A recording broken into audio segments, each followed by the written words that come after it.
달콤한 말씀, 행복한 하루, 말씀 묵상 시작하도록 하겠습니다. 오늘 우리가 함께 묵상할 말씀은 구약성경 예레미야서 24장 말씀입니다. 제24장.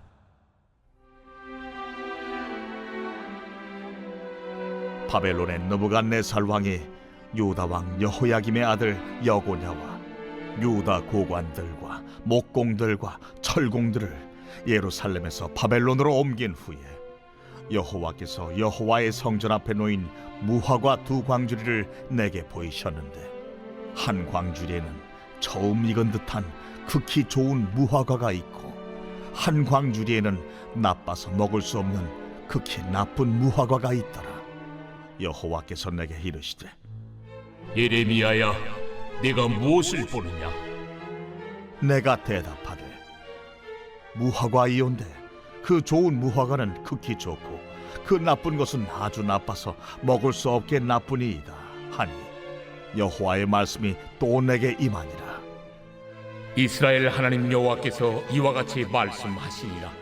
내가 이곳에서 옮겨 갈대아인의 땅에 이르게 한 유다 포로를 이 좋은 무화과같이 잘 돌볼 것이라.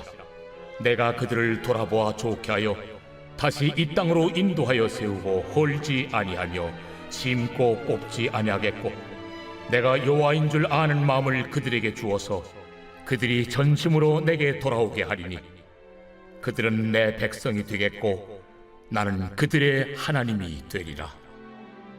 여호와께서 이와 같이 말씀하시니라.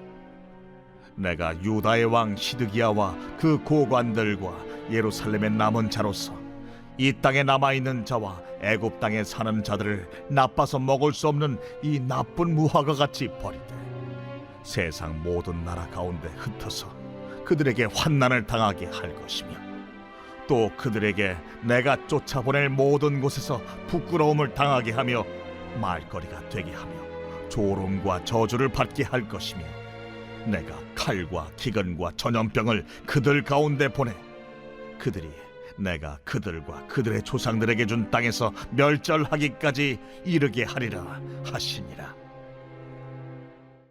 예레미야서는 유다가 멸망하기 직전과 그 멸망하는 과정을 배경으로 기록된 책입니다. 하나님께서 죄로 인해 심판을 선언하시지만 동시에 유다의 남은 자를 회복시키시고 새 언약을 통해 구원의 길을 여시는 소망의 메시지를 담고 있는 책이 바로 예레미야서죠. 오늘 예레미야 24장 말씀은 바벨론 왕 느부갓네살이 유다 왕 여고냐와 백성들을 포로로 끌고 간 직후에 주어진 말씀입니다. 하나님은 예레미야에게 성전 앞에 놓인 두 광주리의 무화과를 보여주셨습니다. 한 광주리에는 처음 익은 좋은 무화과가 있었고, 다른 광주리에는 먹을 수 없을 만큼 나쁜 무화과가 있었습니다. 당시 사람들의 눈에는 바벨론의 포로로 끌려간 사람들이 불행한 사람들이었고, 예루살렘에 남아있는 사람들이 복받은 사람들처럼 보였습니다. 그러나 하나님은 사람의 눈과 전혀 반대의 관점으로 역사를 바라보셨습니다. 오히려 포로로 끌려간 사람들이 행복한 사람들이고, 남아있는 사람들이야말로 가장 불행한 사람들이라는 거죠. 우리 역시 삶의 형편만 바라보고 하나님의 뜻을 판단하기 쉽습니다. 그러나 하나님은 때로는 고난 속에서도 구원을 이루시고, 때로는 평안 가운데 있는 사람을 심판으로 인도하시기도 합니다. 그러므로 우리는 현재의 상황이 아니라 하나님의 말씀을 통해 우리의 인생과 우리의 상황을 해석해야 한다는 거죠. 4에서 7절 말씀 보면 하나님은 바벨론으로 끌려간 포로들을 좋은 무화과에 비유하셨습니다. 이것은 매우 놀라운 말씀이었습니다. 왜냐하면 우리 눈에는 포로로 끌려간 사람들이 심판받은 자처럼 보이기 때문입니다.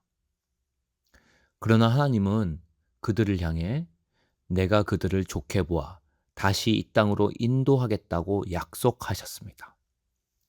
또한 그들에게 하나님을 아는 마음을 주어 참된 백성으로 회복시키겠다고 말씀하시죠. 하나님께서 내가 그들에게 나를 아는 마음을 주겠다고 말씀하신 건 훗날 예수 그리스도를 통해 이루어질 새 언약의 약속을 미리 보여주는 말씀입니다. 사람의 노력으로 하나님을 아는 게 아니라 하나님이 성령을 주시고 새로운 마음을 주실 때 참된 회개와 믿음이 가능하게 됩니다.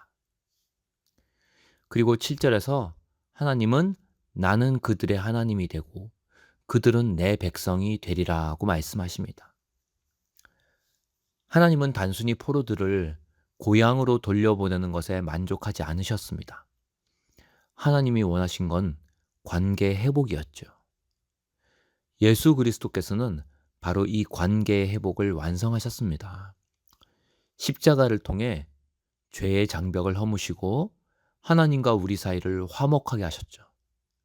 따라서 진정한 구원은 포로로 끌려가냐 아니냐가 아니라 그런 환경의 변화가 아니라 하나님과의 관계가 회복되는 것입니다. 그리고 8에서 10절 말씀 보면 마지막으로 반대로 예루살렘에 남아있던 그 시드기야 왕과 백성들은 나쁜 무화과로 비유됩니다. 그들은 성전에 남아있었고 겉으로는 안전해 보였습니다. 그러나 하나님께서는 그들의 완악함과 불순종을 보셨죠. 그들은 하나님의 경고를 무시했고 끝까지 자신의 길을 고집했습니다.